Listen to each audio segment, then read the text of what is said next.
وعلیکم السلام سر، کیا حال ہے؟ ہاں جی الحمدللہ، آپ سنائیں، ٹھیک ہیں؟ خیریت سے ہیں؟ یس سر، وی آر فائن. الحمدللہ. جی الحمدللہ. اچھا جی، وہ چھٹیوں کے متعلق کسی نے سوال کیا تھا ابھی. بیٹا وہ میرے علم میں نہیں ہے کہ چھٹیاں یکم سے ہوں گی یا کب سے. بہرحال وہ نوٹیفکیشن اس کا آ جائے گا. تو طلبہ کو باقی انفارم تو کیا ہوا ہے نا، کیونکہ اسٹوڈنٹس تھوڑے کم آ رہے ہیں یار لیکچر میں اس میں. آپ کی تعداد کتنی ہے ٹوٹل؟ 51. 51 ہے. تو میرے پاس ابھی یہ ٹوٹل جو پارٹیسپینٹس ہیں وہ 18 آ رہے ہیں. تو ایک تو ان کو گروپ میں یہ انفارم کریں کہ پاکستان اسٹڈیز کی کلاس ہو رہی ہے باقاعدہ، ویک میں 2 دن، اور ٹائم پہ تھوڑا سا اس کو جوائن بھی کریں. اچھا جی، سی آر نے جوائن کیا یا سی آر ہی بات کر رہے ہو میرے ساتھ آپ؟ جی بیٹا. جوائن کیا ہوا ہے سر. اچھا اچھا جی بیٹا، جی آر بھی ہیں کلاس میں؟ مجھے بس تھوڑا بتا دیں. جی سر کیا ہوا ہے؟ اچھا اچھا جی بیٹا، پھر ان کو انفارم کریں پھر آپ سب کو ہے. کلاس میں پریزنس تو کم از کم ہونی چاہیے نا. Okay sir. جی ٹھیک. اچھا جی چلے، میں بھی آپ کے ساتھ اسکرین شیئر کرتا ہوں، پھر ہم آگے چلتے ہیں. آج ہم آپ کو پڑھائیں گے قائد اعظم کے ارشادات کی روشنی میں نظریہ پاکستان.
جی بیٹا، اسکرین شیئر ہو رہی ہے آپ کے ساتھ؟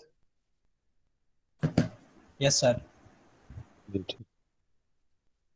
اچھا جی، سب سے پہلے تو آج ہم آغاز کریں گے قائد اعظم محمد علی جناح کی زندگی کے حوالے سے اور ان کی زندگی کے مختلف پہلوؤں کے حوالے سے. پھر ہم اس کے بعد ان کے نظریات آپ کو بتائیں. لیکن بات دنیا کے اندر جو لیڈرشپ ہوتی ہے، اس کے حوالے سے کہا جاتا ہے کہ لیڈر بنتے نہیں ہیں بلکہ لیڈر پیدا ہوتے ہیں.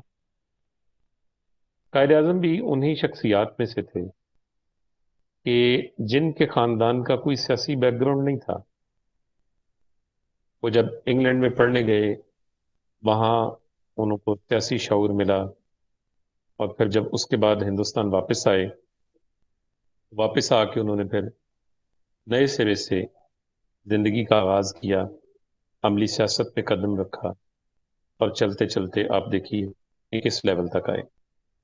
یہ قدرتی صلاحیتیں اللہ تعالیٰ نے ان کی شخصیت کے اندر رکھی. میں تھوڑے سے ان کے حالات زندگی کے حوالے سے پہلے آپ کو بتاؤں گا، پھر آج کا اگلا ٹاپک جو ہے وہ پڑھاتے ہیں. قائد اعظم کے متعلق یہ بات آتی ہے، محمد علی جناح ان کا پورا نام، اور بعض کتابوں میں جناح بھی لکھا ہوا ہے کتاب میں. ان کا خاندان جو تھا ایک کاروباری خاندان تھا، اور یہ خاندان شفٹ ہوا تھا ہندوستانی صوبہ گجرات جو ہے اس کے شہر احمد آباد سے. کہتے ہیں ان دنوں کراچی میں نیا نیا کاروبار کا آغاز ہوا تھا کہ جب قائد اعظم کے والد جو ہیں یہاں پر آئے، اور دیکھتے ہی دیکھتے اچھا خاصا ان کا کاروبار چلنے لگ گیا. ان کو پڑھنے کا بچپن سے ہی شوق تھا. سندھ مدرسۃ الاسلام میں پڑھے، ابتدائی تعلیم کراچی سے ہی حاصل کی، میٹرک کیا، اور اس کے بعد اعلیٰ تعلیم کے لیے انگلینڈ چلے گئے. اچھا یہ بات بڑی امپورٹنٹ ہے، بعض لوگ جو ہیں کہتے ہیں انہوں نے بی اے نہیں کیا ہوا تھا یا گریجویشن نہیں کی ہوئی تھی. بیٹا اس زمانے میں جو پروفیشنل ایجوکیشن تھی نا، اس کے لیے یہ جس کو ہم میٹرک کہتے ہیں نا، اسے سیکنڈری اسکول سرٹیفکیٹ کہا جاتا ہے، SSC. اور جو آپ لوگ انٹر کرتے ہیں نا جی، اس سے HSSC کہا جاتا ہے، ہائر سیکنڈری اسکول سرٹیفکیٹ. سند ہوتی ہے، یہ ڈگری نہیں ہوتی. ڈگری آپ کی یہ ہے جو ابھی آپ پڑھ رہے ہیں. تو کسی دور میں اعلیٰ ڈگری کے لیے جو پروفیشنل ڈگری ہوتی تھی، اس کے لیے SSC کافی ہوتا تھا. تو قائد اعظم نے SSC کیا، قانون کی تعلیم کے لیے آپ باہر چلے گئے. اب جب آپ لندن پہنچے تو وہاں ایک علمی ماحول آپ کو میسر آیا. کہتے ہیں کہ وہاں جب وہ قانون پڑھانے کے لیے انہوں نے آغاز کیا، ایک ان کی روایات میں سے یہ بھی روایت تھی کہ دنیا میں جتنے بھی آج تک قوانین بنے ہیں، دنیا میں آج تک جتنے بھی قوانین بنے ہیں اور جن شخصیات نے وہ قوانین دیے ہیں، ان شخصیات کے حوالے سے وہ پڑھایا کرتے تھے. تو محمد علی جناح کہتے ہیں کہ میں نے وہاں دیکھا کہ پیغمبر اسلام حضرت محمد صلی اللہ علیہ وسلم کی شخصیت کو بھی پڑھایا جاتا ہے، اور ان کی شخصیت سے پہلے بھی لکھا جاتا ہے دا لا گیور آف دی ورلڈ، یعنی دنیا کو قانون دینے والے. اب کہتے ہیں پھر میں نے سیرت مبارکہ کو پڑھا. اب یہ وہ کچھ پہلو ہیں کہ جو شاید آپ نے پہلے نہیں سنے ہوں گے یا پہلے نہیں پڑھے. ایک شخص کا دینی معلومات کا اس حد تک جو وسیع نالج تھا وہ کس وجہ سے تھا؟ وہ اس کی مین وجہ یہ تھی کہ لندن میں رہ کے انہوں نے دین اسلام کا مطالعہ کیا، سیرت مبارکہ کا مطالعہ کیا، آپ صلی اللہ علیہ وسلم کی شخصیت کو انہوں نے پڑھا. اب جیسے جیسے یہ سلسلہ آگے چلا، یہ معاملات جیسے جیسے آگے چلے، ویسے ویسے انہوں نے مزید چیزیں جو ہے وہ پڑھنی شروع کر دی. کہتے ہیں کہ بہت سارے آپ کے اساتذہ آپ کی بڑی تعریف کرتے تھے، کچھ آپ کے ویسے ہی پرسنالٹی کے خلاف تھے، وہ آپ پہ تنقید بھی کرتے تھے، لیکن آپ ایک اچھے طالب علم تھے، آپ خندہ پیشانی سے ان چیزوں کو سنتے، ان کو برداشت کرتے. ایسا ہی معاملہ جو ہے آگے چل کے آپ کے ساتھ ہوتا ہے کہ جب آپ باقاعدہ طور پہ مختلف قانونی مباحث کے اندر حصہ لیتے ہیں، آپ کے ساتھ ساتھ دیکھتے ہیں کہ کسی ایک موضوع کے اوپر مسٹر جناح کی بہت زیادہ کمانڈ ہے، اور کسی ایک موضوع کے اوپر جس کو ڈسکس کرنے کے لیے دیا جاتا تھا، بعض اوقات یہ اپنے آرگومنٹس کے دلائل کے انبار لگا دیتے تھے کہ محفل کے لوگ حیران ہو جاتے تھے کہ اس قدر نالجفل یہ آدمی. کہتے ہیں وہاں اس زمانے میں ہاسٹل نہیں ہوتے تھے، اس دور میں زیادہ تر پیئنگ گیسٹ کے طور پہ لوگ رہتے تھے. آپ بھی ایک خاتون کے ہاں پیئنگ گیسٹ تھے. کہتے ہیں وہ خاتون کے پاس اور بھی بہت سارے طلبہ رہتے تھے، تو وہ بھی آپ کی شخصیت سے بڑی امپریس تھی. اور کبھی کبھی آپ کی ان کے ساتھ کسی معاملے پہ نوک جھوک بھی ہوئی. جیسے گرم پانی کا مسئلہ وہاں بہت زیادہ تھا، انگلینڈ میں سردی بہت زیادہ ہوتی ہے. تو قائد اعظم کی طبیعت تھی کہ یہ روزانہ نہاتے تھے، روزانہ غسل کرتے. اس نے کہا کہ مسٹر جناح میں آپ کو روزانہ گرم پانی نہیں دے سکتی، کیونکہ اور لوگوں نے بھی استعمال کرنا ہوتا ہے، سارا دن استعمال ہوتا ہے. آپ اگر نہانا چاہتے ہیں تو ویک میں 1 مرتبہ یا 2 مرتبہ نہایا کریں، روزانہ آپ کو گرم پانی نہیں مل سکتا. تو کہتے ہیں پھر آپ نے ٹھنڈے پانی سے نہانا شروع کر دیا. اور جب اس کو پتا چلا تو اس نے پھر ان کو کہا کہ آپ کو پتہ ہے کتنی سردی ہے، آپ کو نمونیا ہو گیا تو پھر میں ذمہ دار ہوں، کون ذمہ دار؟ کہتے ہیں پھر آپ نے کہا کہ میں پھر اپنی عادت کو کیسے چھوڑوں، مجھے روزانہ پانی چاہیے. اس نے کہا ٹھیک ہے، پھر 1 بالٹی تو پانی کی مل جائے گی، اس سے زیادہ میں افورڈ نہیں کر سکتا. اس نے دیکھا کہ سب سے نفیس جو طالب علم ہے پورے اس کے جتنے پینگ گیسٹ تھے، ان میں محمد علی جناح پہلے نمبر. اپنے کمرے کی صفائی رکھتے، ٹائم پہ کھاتے، ٹائم پہ آتے، پنکچولیٹی. دیکھیں یہ جو ہیبٹس ہوتی ہیں، وقت کی پابندی اور اپنے معاملات کو ٹھیک طریقے سے لے کر چلنا، اپنے معاملات کو ٹھیک طریقے سے سمجھنا، یہ بڑے لوگوں کی نشانی ہوتی ہے. تو کہتے ہیں کہ اسی طرح سے پھر آپ کی سارے معاملات جو ہیں وہ آگے چلتے رہے. اور پھر جب آپ نے 12 لا اپنا مکمل کر لیا آپ واپس آئے، کچھ عرصہ آپ کراچی میں رہے، پھر اس کے بعد بمبئی چلے گئے، اور بمبئی کی سٹی کورٹ سے آپ نے اپنے جو ہے عملی پریکٹس کا آپ نے آغاز کیا۔ کہتے ہیں اس زمانے میں بمبئی میں ایک پارسی وکیل کا بڑا دورہ تھا، بڑا چرچا تھا، ان کا نام ہے نورو جی دادا بائی۔ انہوں نے کہا کہ مسٹر جناح، اگر تم میرے ساتھ کام کرو گے نا تو میں تمہیں 3,000 ماہانہ دوں۔ کہتے ہیں قائد اعظم نے کہا کہ سر میں 3,000 تو ایک ایک کیس میں سے کمانا چاہتا ہوں، بہت زیادہ پیسہ بن جاتا ہے 3، دل کرے تو آج کے دور کا 3 لاکھ بن جاتا۔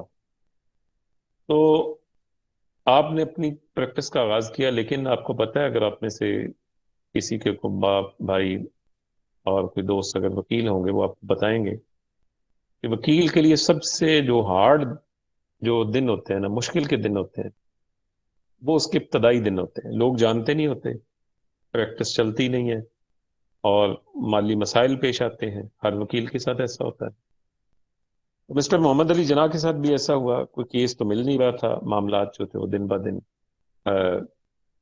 ممبئی کورٹ کے چینج ہو رہے تھے، اور ان دنوں کہتے ہیں ممبئی کے ایک کمشنر ہے غالباً، یا ان کا ریزیڈنسی تھا ان کا، اسٹیٹ ریزیڈنسی جسے کہتے ہیں برٹش کا، اس کو آفر کیا آپ کو ہم میجسٹریٹ لگا دیں تو کیا آپ اس کو قبول کر لیں گے؟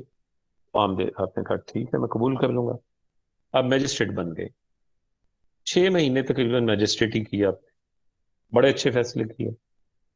تو کہتے ہیں کہ پورے جتنے بھی علاقوں کے اندر آپ کے نام کا چرچا ہوا، لوگوں نے کہا کہ کیا بات ہے جی، کیا زبردست جناب میجسٹریٹ صاحب ہیں، بڑے اچھے فیصلے کرتے ہیں، انصاف کے مطابق فیصلے کرتے ہیں، لوگوں کو ریلیف دیتے ہیں۔ یہ ساری باتیں آپ کے بارے میں ہونے لگی۔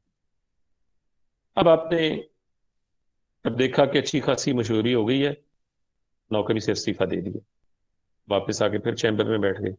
اب دھڑا دھڑ کیس آنے شروع ہو، لیکن وہاں بھی آپ نے اپنا ایک معیار رکھا، کبھی بھی کوئی ایسا غیر سنجیدہ یا جعلی کیس نہیں لیا، میرٹ کے مطابق کیس لیا، پوری تیاری کے ساتھ لڑا، اور خوب نام کمایا۔ پھر اس کے بعد پھر آپ سیاست میں آئے تو کانگریس کو جوائن کیا شروع، اور اس کے بعد جب آپ نے کانگریس کو قریب سے دیکھا تو سمجھ آئی کہ کانگریس جو ہے مسلمانوں کے مفادات کا تحفظ نہیں کر سکتی، مسلم لیگ میں آ گئے، لیکن کانگریس کی رکنیت چھوڑی نہیں، ایٹ اے ٹائم آپ رکن تھے کانگریس کے بھی، مسلم لیگ کے بھی، اور شاید میرا خیال تاریخ میں پہلا اور آخری معاہدہ جو ہوا جو مسلم لیگ اور کانگریس کے درمیان ہوا، جسے میثاق لکھنؤ کہتے ہیں، وہ قائد اعظم کی ایک بہت بڑی، آپ سمجھ لیں، ان کی کامیابی تھی، اور اس وجہ سے آپ کو ہندو مسلم اتحاد کا سفیر بھی کہا گیا۔ لیکن بعد میں آپ نے ان کے رویے کو دیکھتے ہوئے 1920 میں کانگریس سے استعفیٰ دے دیا اور مکمل طور پہ مسلم لیگ کے ساتھ وابستہ ہو۔ اب آپ کی مختلف جو سپیچز ہیں جن سے ہم آپ کے نظریات کا اندازہ لگاتے ہیں، ان سے پتہ چلتا ہے کہ آپ کی شخصیت جو ہے کس قد کاٹ کی تھی اور آپ کی سوچ کیا تھی۔ اس میں سب سے پہلے بیٹا دیکھیے گا، علیحدہ مملکت کا تصور۔ دیکھیں قائد اعظم نے یہ جو بات کہی، آپ نے کئی دفعہ اسے پڑھا ہوا ہے پہلے، کہ پاکستان اسی روز مارز وجود میں آ گیا تھا جس دن ہندوستان میں پہلا ہندو مسلمان ہوا۔ یہ آپ نے میٹرک انٹر میں بھی یہ سٹیٹمنٹ پڑھی ہے۔ دیکھیں بیٹا، اس کے پیچھے بات کیا ہے؟ اس کے پیچھے بات یہ ہے کہ جب آپ نے یہ بات کہی تو اس کے پیچھے پورا فلسفہ ہے۔ اگر دو بھائی ہیں، ایک ہندو ہے ایک مسلمان ہے، آپ دیکھیں گے وہ دو الگ الگ دنیا کے باشندے ہیں۔ ایک صبح اٹھتا ہے بتوں کی پوجا کرتا ہے، دوسرا اللہ کو یاد کرتا ہے، اس کا کھانا پینا، رہنا سہنا، نشست و برخاست، عبادات، ہر چیز مختلف ہے۔ اور یہ وجہ ہے جی مین، جس کی وجہ سے آپ نے کہا کہ اسی دن پاکستان بن گیا تھا جب پہلا فرد مسلمان ہوا۔ دوسری بات، قرآن کی جامعیت۔ کئی لوگوں نے اعتراض کیا نا قائد اعظم کی شخصیت پہ کہ آپ کو دینی معلومات نہیں تھیں، آپ نماز نہیں پڑھتے تھے، آپ کی وضاقتہ مسلمانوں والی نہیں تھی، آپ نے داڑھی نہیں رکھی تھی۔ یہ اعتراضات اس طرح کے کیے جاتے ہیں۔ دیکھیں بیٹا، یہ معاملات ہیں شخصی معاملات، ان کا تعلق بندے کا اپنے اللہ کے ساتھ، اللہ تعالیٰ معاف کر سکتا ہے، وہ مالک ہے سب کا، مہربان ہے، لیکن اصل چیز بنیاد جو ہے انسان کی وہ کیا ہے؟ وہ عقیدہ ہے، انسان کی فکر ہے، سوچ ہے۔ آپ نے ارشاد فرمایا اس حوالے سے مسلم لیگ کے سالانہ اجلاس میں اسلام اور پاکستان کے تعلق کو بتاتے ہوئے کہ آخر وہ کون سا ایسا رشتہ ہے کہ جس کی وجہ سے سب مسلمان جسد واحد ہیں۔ جسد واحد کا لفظ استعمال کیا گیا، یعنی ایک جسم کی مانند ہے، جیسے حدیث میں آتا ہے المسلم المؤمن اخو المؤمن، مومن مومن کا بھائی ہے، کل جسد الواحد، جس طرح ایک جسم ہوتا ہے، ان اشتکا شیء منہ وجد لما ذالک فی سائر الجسد، اگر جسم کے کسی ایک حصے میں تکلیف ہوتی ہے تو پورا جسم اس سے درد محسوس کرتا ہے۔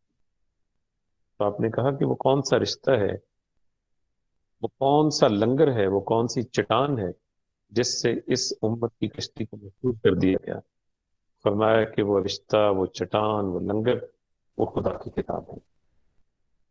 دیکھیں، یہ بہت بڑی بات آج بھی دنیا مانتی ہے کہ اگر انسانیت کو اکٹھا کیا جا سکتا ہے تو ان کو اکٹھا کرنے کا فارمولہ ہے تو وہ صرف قرآن مجید نے اس کو بیان کیا، دنیا کی کسی اور کتاب نے اس کو بیان نہیں کیا۔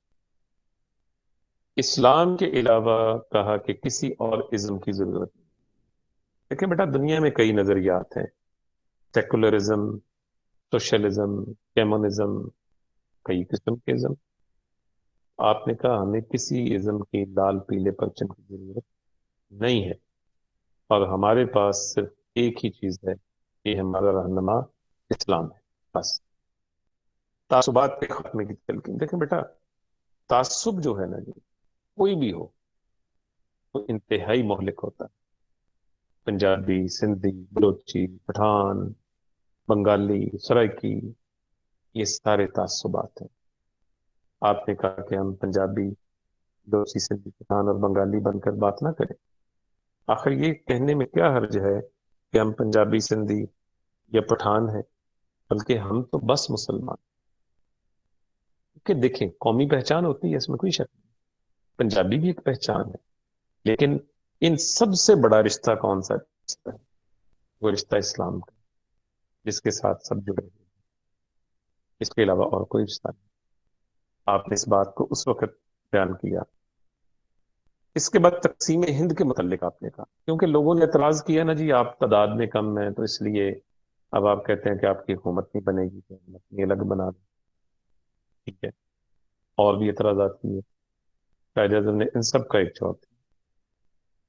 فرمایا کہ پاکستان کے مطالبے کا اصل جو محرک ہے وہ یہ ہے کہ مسلمان ایک جداگانہ مملکت رکھیں اور وہاں اسلام کے اصولوں کو نہ، اور کہا کہ یہ نہ ہندوؤں کی تنگ نظری ہے، نہ انگریزوں کی چال ہے، بلکہ یہ اسلام کا بنیادی مطالبہ ہے۔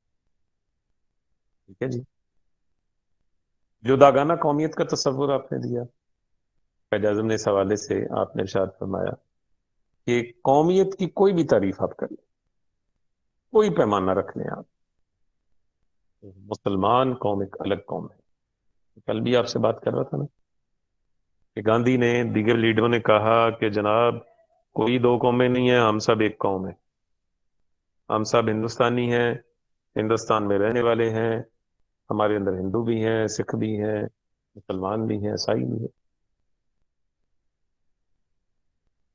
لیکن اس کے ساتھ ساتھ کیا ہوا کہ وہ جو تعصب تھا ان کا وہ سامنے آ رہا تھا کہ اگر وہ اتنی دل دادہ ہیں اس چیز کے، قومیت کے، تو پھر وہ کھلے دل سے مسلمانوں کی حیثیت کو تسلیم کیوں نہیں کر لیتے؟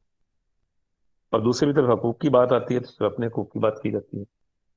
آپ نے کہا کہ نہیں، ان دونوں کا علمی ورثہ، وراثت مختلف ہے، ان کا رہن سہن، کھانا پینا، تہذیب و تمدن، زبان، طرز تعمیر، تمام تر چیزیں ایک دوسرے سے مختلف۔ پاکستان کو اسلام کی عملی تجربہ گاہ قرار دیا، کہا کہ ہم نے زمین کا ٹکڑا اس لیے حاصل نہیں کیا بلکہ اس کا اصل مقصد یہ ہے کہ ہم یہاں اسلام کے اصولوں کو آزما سکیں، اسلام کے اصولوں کو آزما سکیں۔ مسلم تہذیب و تمدن کی حفاظت. دیکھیں بیٹا، تہذیب و تمدن جو ہوتا ہے وہ کسی بھی قوم کی پہچان ہوتی ہے، اور کوئی قوم اس وقت تک ترقی نہیں کر سکتی جب تک کہ وہ اپنی تہذیب سے واقف. جب وہ اپنی تہذیب سے واقف ہوگی تو پھر وہ ترقی کرے گی، اور یہ بنیاد ہے تہذیب و تمدن کا. اس اس لیے کہا گیا کہ جب تک ہمارے یہ سارے معاملات نہیں ٹھیک ہوتے اس وقت تک ہمیں تسلیم نہیں کیا جائے. اور یہ بات انہوں نے کہی کہ ہمارا معاشرتی نظام وہ جو ہے ایک اسلامی معاشرتی نظام، اور اسی طرح معاشی نظام پہ آپ نے تنقید. دیکھیں بیٹا، دنیا میں کئی معاشی نظام ہیں اس وقت، میں صرف دو کا تذکرہ کروں گا، زیادہ لمبی اس پہ بحث نہیں ہوگی. ایک معاشی نظام ہے جسے کہا جاتا ہے کیمونزم، ایک معاشی نظام ہے جسے کہا جاتا ہے کیپٹلزم. کیمونزم کو سوشلزم بھی کہا جاتا ہے. کیمونزم میں یہ ہوتا ہے کہ تمام تر جتنے بھی ادارے ہوتے ہیں، فائنینشیل انسٹیٹیوٹس ہوتے ہیں، تمام تر جتنے بھی بڑے بڑے جو آپ سمجھ لیں کہ فرمیں ہیں، کارخانے ہیں، وہ سب کے سب حکومت کی ملکیت، یعنی ذرائع آمدن جتنے بھی ہیں وہ ریاست کی ملکیت ہے. ریاست اس میں طے کرتی ہے کہ ہر شخص کو کتنا ملنا چاہیے، جبکہ کیپٹلزم میں تمام تر پیداواری ادارے عوام کی ملکیت ہوتے ہیں. اب دونوں میں افراط و تفریط ہے. جو سوشلزم والے ہیں وہ مکمل طور پہ اجارہ داری چاہتے ہیں کہ کسی کو کچھ نہ دیا جائے، سب کچھ حکومت پاس رکھے. اور جو کیپٹلزم والے ہیں وہ کہتے ہیں جی کہ اپنے کیپٹل کو بڑھاؤ ایز بائی ہک اور بائی کروک جیسے بھی، اور حکومت کو اس کے اندر کسی قسم کی عمل دخل کی اجازت نہیں دی جاتی. جیسے آج کل ایک بات چل رہی ہے، فری مارکیٹنگ. کہتے ہیں جی فری مارکیٹ ہے، یہ حکومت کچھ نہیں کر سکتی، مارکیٹ اپنے قیمتوں کا خود تعین کرے. جبکہ ایسا دنیا میں کبھی اس سے پہلے نہیں ہوا. کی وجہ یہ ہوتی ہے کہ حکومتیں ذمہ دار ہوتی ہیں. بہرحال آپ نے کہا کہ مغرب کے معاشی نظام نے انسان کے لیے ناقابل حل مسائل پیدا کر دیے، اور ان کے درمیان انصاف کرنے میں یہ ناکام رہی.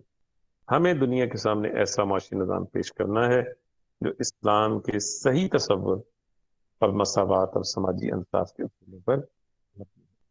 اوکے، سماجی انصاف کیا ہے؟ سوشل جسٹس کیا ہے؟ کہ ہر شخص کو ایک جیسے مواقع حاصل ہوں، ہر شخص اپنے معاملات کا خود ذمہ دار ہو، کوئی دوسرا اس کے اندر کسی قسم کی کوئی دخل اندازی نہ کر سکے. یہ ہے معاشی انصاف. اس کے بعد اللہ تعالیٰ کی حاکمیت. آپ نے کہا کہ حاکمیت اللہ تعالیٰ کو حاصل ہے، اور پاکستان میں عوام اسے قرآن و سنت کے مطابق استعمال کرتے ہیں. کوئی بھی معاملہ ہے حکومتی سطح پہ، ان تمام معاملات کو صرف اور صرف یہ جان کے کرنا کہ یہ اللہ تعالیٰ کا حکم ہے. یہی اللہ تعالیٰ کی حاکمیت. دیکھیں، حاکمیت جو ہے اس کا تصور جو دیا گیا ہے اسی لیے دیا گیا کہ جو حکمران ہے، وقت کا حکمران، اس کے پاس جو اختیارات ہیں وہ اللہ تعالیٰ کی دی ہوئی مقدس امانت. میں پھر اس بات کو دہراتا ہوں کہ مسلمانوں کے ہاں یہ تصور ہے حکومت کا کہ جتنے بھی معاملات ہیں وہ اللہ تعالیٰ کی دی ہوئی مقدس امانت ہے. اب حکمران اس اختیار کو اللہ کی امانت سمجھتے ہوئے استعمال کرتا ہے. اسلام کی تعلیمات ہے. پاکستان میں پارلیمانی جمہوری طرز کی یا پارلیمانی جمہوری طرز کا نظام حکومت کی آپ نے مخالفت کی. آپ نے کہا کہ ہندوستان میں پارلیمانی جمہوری طرز نہیں چل سکتا. پارلیمانی جمہوریت بیٹا پتہ کیا ہوتی ہے؟ میں آپ کو بتاتا ہوں. اسے پارلیمنٹری ڈیموکریسی ہے کہ جو اکثریت میں ہوں گے وہ اپنا فیصلہ اقلیت پہ تھوپ. آپ نے کہا اس سے پہلے کے معاملات تو پہلے طے کرو. اس سے پہلے آپ کو کیا کرنا ہے؟ ان چیزوں کو دیکھو، اور جب تک تم ان حقوق کو ادا نہیں کرتے کہ جو مسلم قوم کو ملتے ہیں، جو ان کی ذمہ داری میں آتے ہیں، جن کا تذکرہ 1940 کی قرارداد میں کیا گیا، یہ تمام چیزیں اس وقت تک یہاں جمہوری طرز کی پارلیمانی حکومت جو ہے وہ خطرناک ہے، وہ ٹھیک طریقے سے نہیں چل سکتی اور نہ ہی یہاں کی عوام کے لیے موجود ہے۔ فلاحی ریاست کے قیام کی خواہش، دیکھیں فلاحی ریاست انگریزی میں کہتے ہیں ویلفیئر اسٹیٹ کو۔ آپ نے کہا کہ مجھے دیہاتیوں کی غریبی اور بدحالی دیکھ کر بہت دکھ ہوتا ہے۔ آپ گئے نا مختلف اسٹیشنوں پر، لائل پور اسٹیشن پہ، آپ نے کہا کہ میں جہاں دیکھتا ہوں مسلمان مفلوق الحال ہے، مسلمان معاشی لحاظ سے پسماندہ ہے، کیا کہ پاکستان اگر بن گیا پہلی ترجیح یہ ہوگی کہ یہاں کے لوگوں کا معیار زندگی بہتر کیا۔ اس کے بعد بات ہوتی ہے جی قومی استحکام کی، کیونکہ اس وقت لوگوں نے یہ بات کہنی شروع کر دی کہ ملک بنا لو گے تو چلاؤ گے کیسے، چل نہیں سکے گا، ختم ہو جائے گا، واپس آ جاؤ گے، گھٹنوں کے بل گرو گے کہ ہمیں واپس تو اینڈ سو۔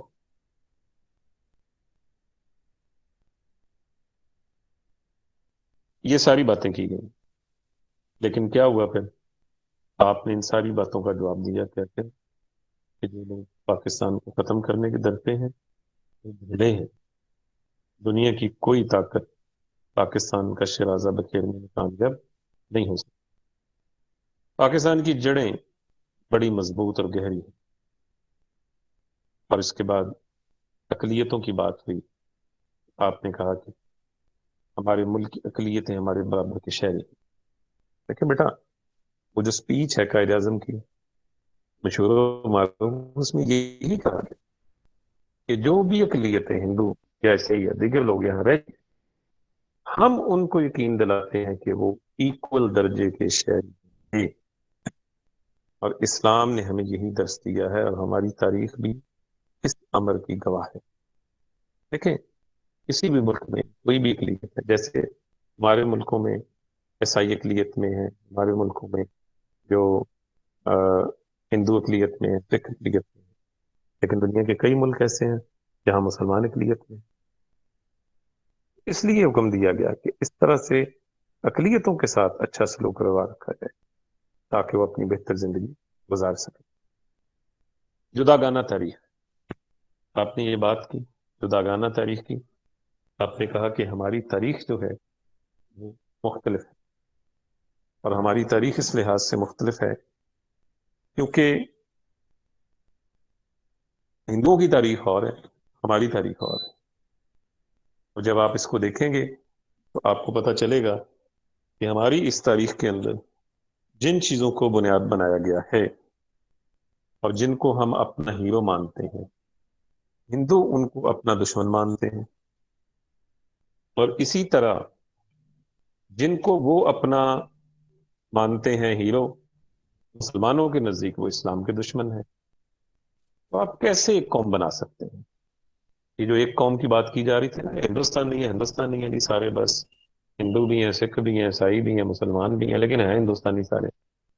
تو قائد نے یہ بات کہی کہ نہیں جناب، ایسا کچھ نہیں ہے، آپ ہمیں کسی لیول پہ برداشت کرنے کے لیے تیار نہیں ہے، ہمارے ساتھ بیٹھ کے کھاتے پیتے نہیں ہیں، ہاتھ ملانے تک کے آپ روادار نہیں ہیں۔ جب تک یہ تعصبات آپ کے اندر رہیں گے تو ہم کیسے آپ کے ساتھ چل سکتے ہیں؟ وہ خاندان جنہوں نے پاکستان کی مخالفت کی تھی اس وقت، اور وہ خاندان جنہوں نے اس وقت قائد اعظم کی مخالفت کی تھی، آج وہ برملا ہندوستان میں کہتے ہیں کہ قائد اعظم کی۔ یہ کشمیر کا خاندان شیخ عبداللہ کا، جنہوں نے پاکستان کی مخالفت کی، آج اس کا بیٹا عمر عبداللہ یہ کیا کہہ رہا ہے؟ وہ کہتا ہے جی قائد اعظم ٹھیک ہے، ہم نے غلطی کی، وہ باقی دو قومی نظریے کی جو بات کی وہ ٹھیک بات تھی، بات اس طرح کی جاتی۔ برِ صغیر میں مشترکہ دستور کی مخالفت، یعنی ایک آئین کی مخالفت آپ نے کی۔ آپ نے کہا کہ جب تک ہمیں ہمارے حقوق کے تحفظ کی ضمانت نہ مل جائے، جس کی بنا پر حکومت ہند کے آئندہ دستور کے تحت مکمل سلامتی اور خود مختاری محسوس کرنے لگیں، تب تک ان کا تعاون، خلوص اور رضامندی حاصل نہیں کی جاتی۔ کہ بیٹا یہ بڑی بنیاد ہے اس چیز کی، کہ جب تک ان چیزوں کو مد نظر نہ رکھا جائے کہ جناب دستور بنے گا تو اس میں کس کو کیا ملے گا، تک یہ چیزیں طے نہ کی جائیں، اس وقت تک آپ کیسے آگے چل سکتے؟ آپ نے اس میں حسنہ کی بات دیکھیں بیٹا، میں پھر وہی بات کرتا ہوں، مجھ سے میں بحثیت استاد مجھ سے سوال کرتے رہتے ہیں کہ جی قائد اعظم مسجد میں گئے تو جناب جو ہے بیٹھ گئے اور کوئی انہوں نے لباس کا خیال نہیں رکھا، وہی two piece pant coat tie پہن چلے گئے جناب، اور بڑا کم مسجد میں جاتے تھے، کبھی عید کی نماز پڑھنے جاتے تھے تو اتنے پراسخ العقیدہ پکے مسلمان نہیں تھے، اس طرح کی بات۔ تو میں انہیں ایک ہی جواب دیتا ہوں کہ یار آپ اپنے ایمان کے ذمہ دار ہیں، کسی اور کے نہیں۔ اس شخص نے کتنا بڑا کام کیا، اللہ نے اس سے کتنا بڑا کام دیا، آج 70 سال گزرنے کے باوجود بھی کوئی ویسٹرن ریسرچر بھی قائد اعظم کا کوئی مالی بے ضابطگی کا یا کوئی کریکٹر کے اعتبار سے کوئی ایسی بات نہیں سامنے لا سکا، ہے نا بات؟ اتنا بڑا رہنما ہو کے آج پنڈت نہرو کے معاشقے آ گئے ہیں سامنے کہ وہ کیا کچھ کرتا تھا، آج دیگر بڑے بڑے لیڈروں کے معاملات سامنے آ گئے ہیں کہ وہ کیا کچھ کرتے تھے لیکن قائد اعظم کا کوئی ایسا اسکینڈل نہیں آیا۔ ہاں کتاب لکھی ہے جسونت سنگھ نے، ہندوستان کا سابق وزیر خارجہ رہا ہے، اس نے کہا جی قائد کا موقف ٹھیک تھا، اگر ہم کی بات مان لیتے تو ہندوستان آج تقسیم نہ ہوتا۔ اس نے کہا تقسیم کی ذمہ داری گاندھی پہ ہے، نہرو پہ ہے، سردار پٹیل پہ ہے۔ اس نے اس بات کو لکھا اپنی کتاب میں، جناح کتاب کا نام ہے، جناح بائی جسونت سنگھ، بے شک ابھی سرچ کر کے دیکھ۔ اس میں کیا بات آپ نے کہی کہ رسول خدا صلی اللہ علیہ وآلہ وسلم عظیم مصلح تھے، عظیم رہنما تھے، عظیم واضح قانون تھے، عظیم سیاستدان اور عظیم حکمران۔ دیکھیں یہ جو بات اس میں اس حوالے سے ارشاد فرمائی گئی، یہ وہی شخص کر سکتا ہے جس کا دین اسلام کا گہرا مطالعہ ہو، دوسرا بندہ بات نہیں کر سکتا۔ واجبی تعلیم رکھنے والا شخص، سوچ سمجھ رکھنے والا ایسی بات نہیں کر سکتا، یہ بڑے آدمی کا کام ہے۔ جیسے دیکھیے آگے کہا میرا ایمان ہے کہ ہماری نجات میں اس حسنہ پر چلنے میں ہے جو قانون عطا کرنے والے پیغمبر اسلام کی نے ہمیں ہمارے لیے بنایا ہے۔ یعنی آپ لفظ دیکھیں کیا استعمال کیے تھے، قانون عطا کرنے والے پیغمبر اسلام صلی اللہ علیہ وسلم، کہ آپ نے رسول اللہ صلی اللہ علیہ وسلم کو کس حیثیت سے پڑھا ہے؟ میں نے آغاز میں بتایا نا، لندن میں آپ نے کس حیثیت سے پڑھا تھا؟ کوئی بتایا جی جس نے لیکچر سنا ہو، کیا بتایا تھا میں؟ آپ نے سیرت کو کس حیثیت سے پڑھا بیٹا؟ جی جاگ رہے ہیں، سن رہے ہیں بات کو؟ کیوں بھائی کہ میں خود ہی نام پکاروں کسی کا؟ چلے جو بھی اگر کوئی ذہن میں ہے تو بتا دیں، ورنہ میں بتاتا ہوں۔ جی بیٹا کچھ نہ کچھ تو بتائیں نا مجھے۔ ہوں بالکل تیار نہیں بول رہے، چلیں ویسے ہی بول دیں، یہی کہہ دیں کہ سر آپ ہی بتا سر آپ ہی بتا رہے ہیں۔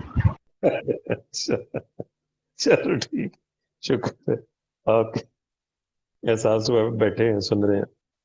آپ نے نبی کریم صلی اللہ علیہ وسلم کی زندگی کو جو ابتدا میں لندن میں پڑھا تھا وہ بحیثیت قانون دان ہی پڑھا تھا۔ قائد اعظم کہتے ہیں نا کہ ہمیں ان شخصیات کو پڑھایا گیا دوران تعلیم انگلینڈ میں کہ جنہوں نے دنیا کو قانون دیا، جنہوں نے دنیا کو قانون دیا۔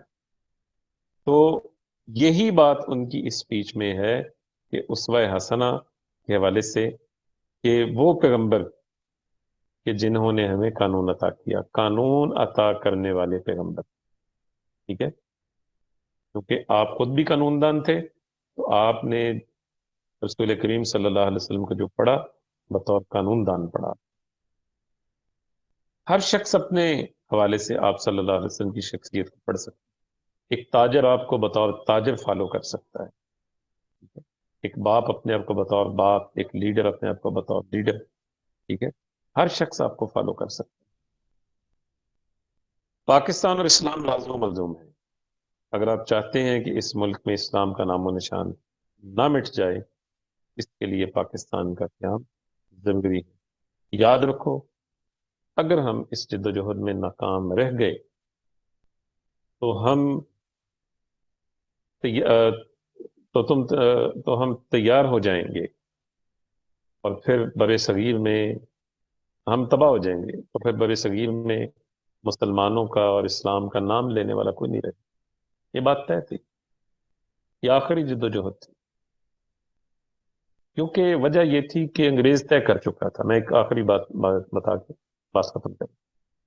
انگریز طے کر چکا تھا کہ اس نے یہاں سے جانا ہے۔ گاندھی جی نے ملاقات کی قائد اعظم سے، کہتے ہیں انگریز کو جانے دو، ہم خود بیٹھ کے طے کر لیں گے۔ آپ نے کہا نہیں، انگریز چلا گیا تو آپ ہمیں کچھ نہیں دیں گے، تو اس لیے آپ نے اس کے ساتھ مذاکرات کی کہ ہمارا فیصلہ کر کے جاؤ، تقسیم کر کے جاؤ، ہمارا حصہ جو ہے ہمیں دلا دو پہلے، اس کے بعد کا کوئی اور بات ہو۔ پاکستان کے دستور کی حیت کے متعلق آپ سے پوچھا گیا کہ لوگ مجھ سے پوچھتے ہیں کہ جس ملک کو آپ بنانے جا رہے ہیں اس ملک کا دستور، حیت کہتے ہیں بناوٹ کو، دستور کیسا ہوگا؟ تو کہتے ہیں میں ان سے یہی کہتا ہوں کہ وہی قانون ہوگا جو 1300 سال پہلے رسول اللہ صلی اللہ علیہ وسلم لے کر آئے۔ اسلام اور ہندو دھرم دو مختلف معاشرتی نظام ہیں، اس بات میں کوئی شک نہیں۔ ہندو سوسائٹی اور ہے، مسلم سوسائٹی اور ہے۔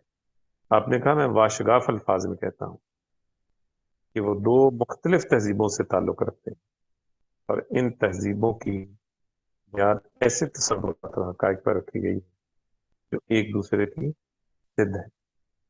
اور آخر میں نقطہ عزم کی آپ نے بات کی کہ ہمارے راستے میں کوئی چیز مزاحم نہیں ہے، یعنی کوئی چیز ہمیں روک نہیں سکتی، مزاحمت نہیں کر سکتی، کوئی چیز ہمیں مغلوب نہیں کر سکتی۔ ہمارے مطالبات حق و انصاف پر مبنی ہے۔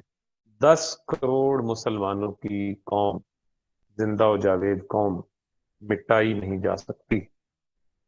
40 کروڑ آبادی ہے اس وقت ہندوستان کی، 10 کروڑ مسلمان ہیں اس کے اندر، اور یہ اپنی آزادی کی جد و جہد لڑ رہے۔ اور حاصل کلام اس ساری بات کا یہ ہے کہ یہی وہ پختہ شخصیت کے نظریات تھے جن کی بنیاد کے اوپر پاکستان، اب دیکھیں، کوئی بندہ اس کو خرید نہیں سکا، کوئی شخص اس کو مینوپولیٹ نہیں کر سکا۔ یہ ہے قائد اعظم محمد۔ ٹھیک ہے بیٹا، اب آپ کی طرف میں آتا ہوں۔ آپ لوگوں کے ذہن میں جو کوئی سوالات ہوں آپ مجھ سے پوچھیں۔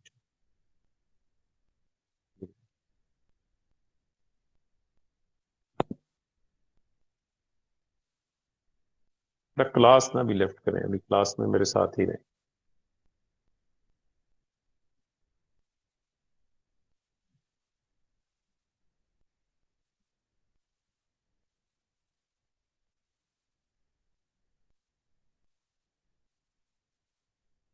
جی بیٹا، کوئی سوال نہیں ہے؟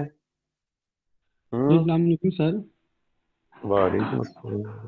جی جی بیٹا۔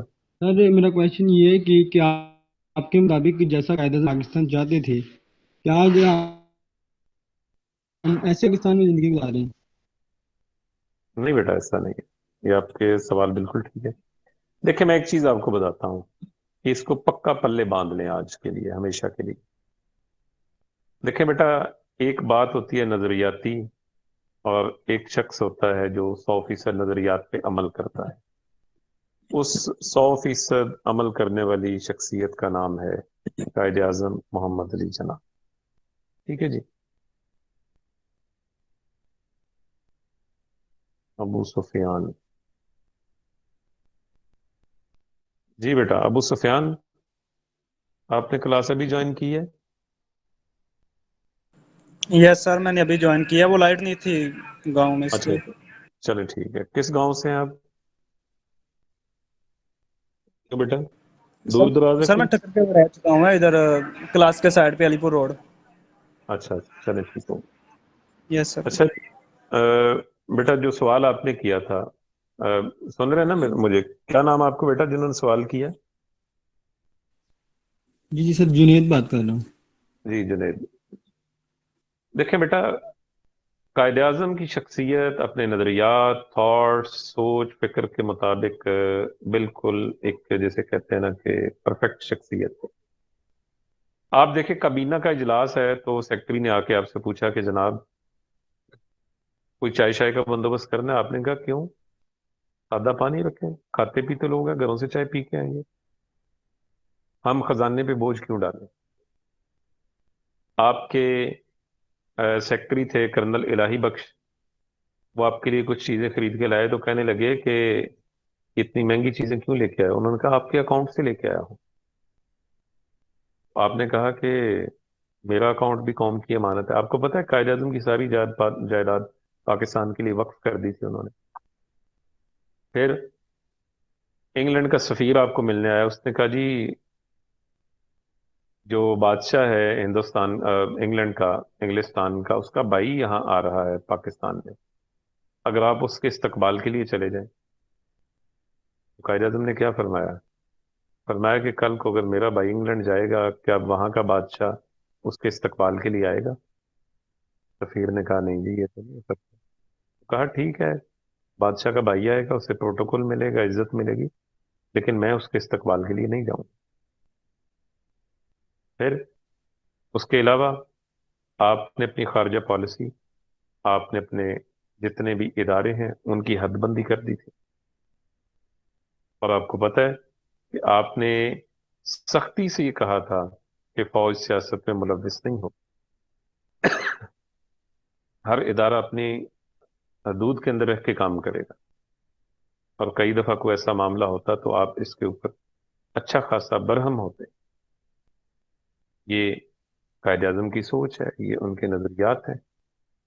سگا بھائی ملنے کے لیے آتا ہے اور وزٹنگ کارڈ اندر بھیجتا ہے، اوپر نام لکھا ہوا ہے، نیچے کیا لکھا ہوا ہے؟ برادر گورنر جنرل آف پاکستان. آپ نے اس کو بلوایا کمرے میں، اس کے سامنے اس کا وزٹنگ کارڈ پھاڑا اور کہا کہ خبردار اگر میرے نام کو تم نے اپنی ذات کے لیے استعمال کیا. یہاں ایک دور کا رشتہ دار ایم پی ہوتا ہے اور 10 گاڑیوں پہ ایم پی کی تختیاں لگی ہوتی ہیں. تو یہ تھے نظریات قائد اعظم، یہ تھی سوچ فکر جس کو انہوں نے پھر امپلیمنٹ بھی کیا. اب اگلا مسئلہ سن لیں. ایسے شخص کے ساتھ، زندہ شخص کے ساتھ رہنا مشکل ہوتا ہے. ہاں فوت ہو جائے تو پھر اس کی برسی منانی، اس کے نام کو استعمال کرنا آسان ہوتا ہے. سیم لائک انڈیا میں بھی ایسا ہی ہوا. گاندھی نے جب کہا کہ پاکستان کے حصے کے اثاثے پاکستان کو دو، تو وہاں ایک ایکسٹریمسٹ نتھو رام نے اس کو گولیاں مار دی، کیونکہ گاندھی نے کہا تھا اگر پاکستان کے حصے کے پیسے اس کو نہیں دیے گئے تو میں ریفیوجی کیمپ میں چلا جاؤں گا، پاکستان چلا جاؤں گا. اب زندہ گاندھی کے ساتھ رہنا مشکل تھا، اس کے آدرشوں کے ساتھ، اس کی تھاٹس کے ساتھ. اب مردہ گاندھی کے ساتھ رہنا آسان ہے، نوٹوں پہ وہ اس کا تصویر آ گئی، مجسمے لگ گئے. ہمارے یہاں پر بھی ہر دفتر کے اندر قائد اعظم کی فوٹو لگ گئی، اس کے نیچے بیٹھ کے سارے غلط کام ہو رہے ہیں. بیٹا نظریات کے ساتھ رہنا بڑا مشکل ہوتا ہے. کہتے ہیں جی فلانا بندہ بڑا اچھا ہے، بڑا ایماندار ہے، لیکن ایماندار بندے میں کام کرنا اوکھا ہوتا ہے. اگر فلیکسیبل ہو، جو کمپرومائزنگ ہو، اس کے ساتھ مزہ آتا ہے کام کرنے. اس لیے میرا بیٹا قائد کے ساتھ یہ مسئلہ تھا. پھر قائد کے بعد کوئی اتنا بڑا ہمیں رہنما بھی اس طرح سے نہیں مل سکا. بہت ساری چیزیں نظریات کے لحاظ سے اور ہوتی ہیں، ان کی امپلیمنٹیشن کے لحاظ سے اور ہوتی ہیں. جہاں تک آپ کے سوال کا تعلق تھا، تو کیا آج ان کے نظریات کے مطابق ملک چل رہا ہے؟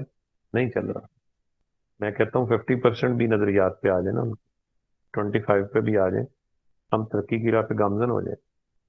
صرف ایک بات پہ ہی آ جائے نا کہ جو انہوں نے کہا تھا کہ یہ آئین ہے اور اس آئین میں ہر ادارے کا ایک طریقہ کار طے ہے ہر ادارہ اپنی حدود میں رہے گا، حدود سے تجاوز نہیں کرے گا.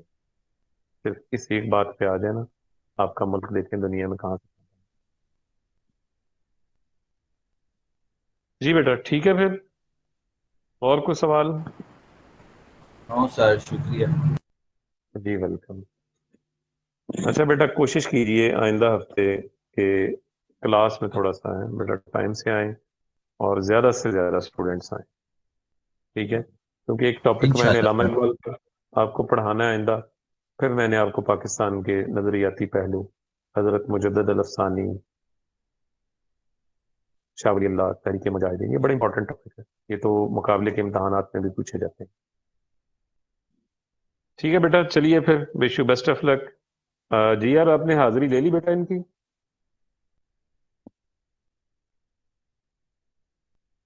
جی بیٹا. جی سر. اچھا چلے ٹھیک ہو جی، ٹھیک ہے جی، اوکے جی، اللہ حافظ.